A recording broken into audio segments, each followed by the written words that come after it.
So may gabi is mo din ang code sa problem number 10, which is movie ticket pricing. So expected input, age sa viewer, ang if student, then ang type sa movie. Dayon conditions niya is regular is $10, ang 3D is $15, ang IMAX is $20. So sa discount, kung children under 12, we have 50% off. Sa senior, have 60 plus and has a 30% off. Sa student, has a 10% off. Then task is to calculate and display the final ticket price. So starting from the usual using system.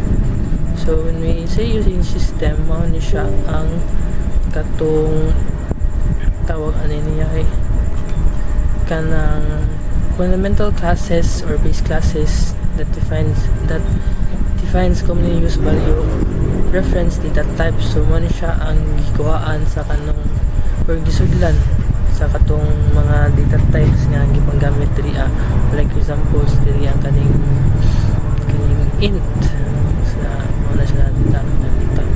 So next is the class which is named as movie ticket pricing system.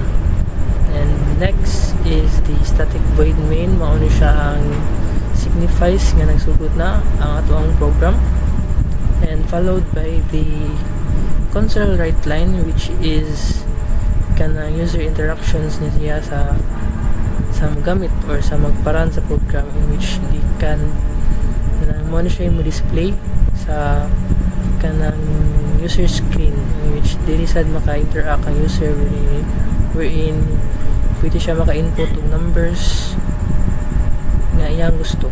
Then followed by the second line or the below sa console, which is the int age. So from the input ni user, it was being read by the console read line, and after that, after niya gi-read, himo siya as an integer, which is int, and after that gi-store siya sa diri mga part, which is ang age. So ang ato ang age ron has the value kung unsa may gi-input ni user gikan diri sa babaw. So next is the console write line sa another.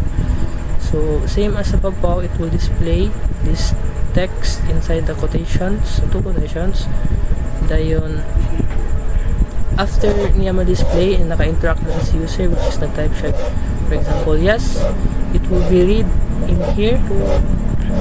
So bool student is student console read line string to lower. So if lower ang input ng user, pwede na siya, dawato na siya automatic.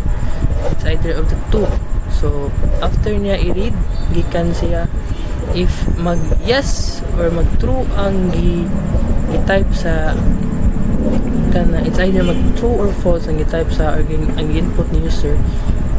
After niya i-type, it will automatically stored in this phrase, in this kanang function, which is student. So next is the console write line, same as above. Japon, it will display the text inside the two quotation marks, and after that it will be read below using the string movie type, in which if ever nga napili si user of 3D, it will automatically be read here and will be stored automatically here sa movie type.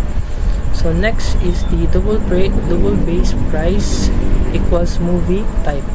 So dili nag-start ang atong switching or switch statement or the condition or the iterative nga part sa atoang condition sa atoang program, in which if ever regular ang ipili ni customer, na siya specific price, which is $10. If 3D ang ipili ni customer, dito sa babaw na siya equivalent price as $15. Then next is the IMAX. If pilihan ni user ang IMAX, so na siya equivalent na $20. So if either of the three conditions are being met, it will move to this line, in which it will be this will function as a default. So it will be displayed here nga wala na meet ni user ang gipangayo sa ato ang program. So next is the double discount. So double discount is equals to age greater than 12 if if dako pa ang age ni user sa 12, it will automatically this line will be automatically ignored. So move siya sa next condition in which iyang i-check if the age is kanang greater than greater than or equals to 60. So if greater than siya or mas labaw pa siya sa 60, it will automatically be ignored and will move sa another na sad nga kanang tawag niya kanang condition.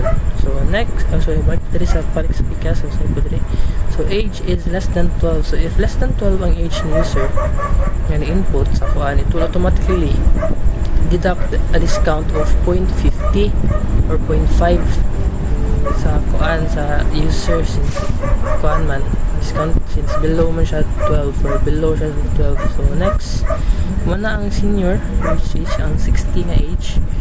Next is the student.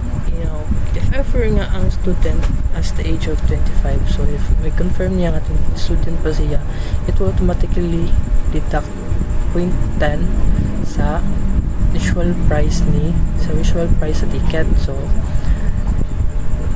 next is the double final price. So ang base price ikan sa diri sa babaw which is ang kaning 10, 15 o 20 gitime siya sa 1 minus discount. So diyon na ang 1 minus discount. So if ever nga ang discount na to is 10, it will become 0.90.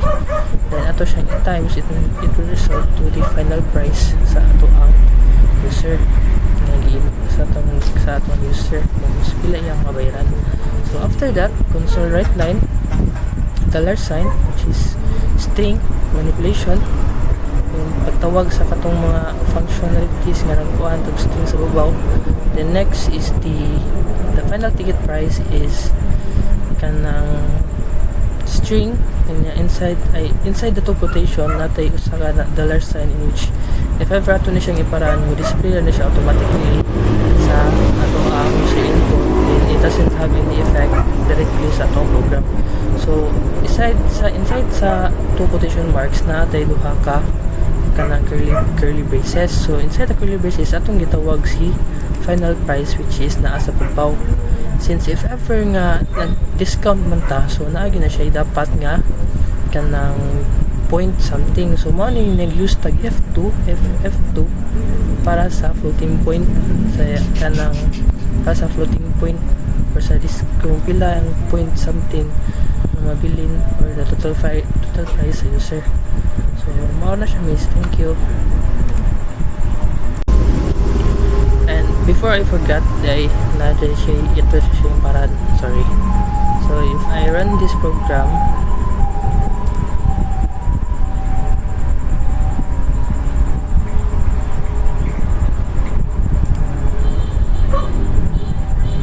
ito siyang i-hide para makita tara. So the example of ang age is 25.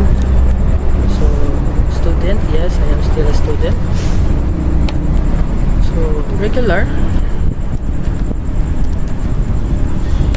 so I have a discount of one peso or $1 sa akong final ticket in which if ever I buy regular tickets sa movie kay ang makuha na ko ang mabayaran ako since I'm a student also is $9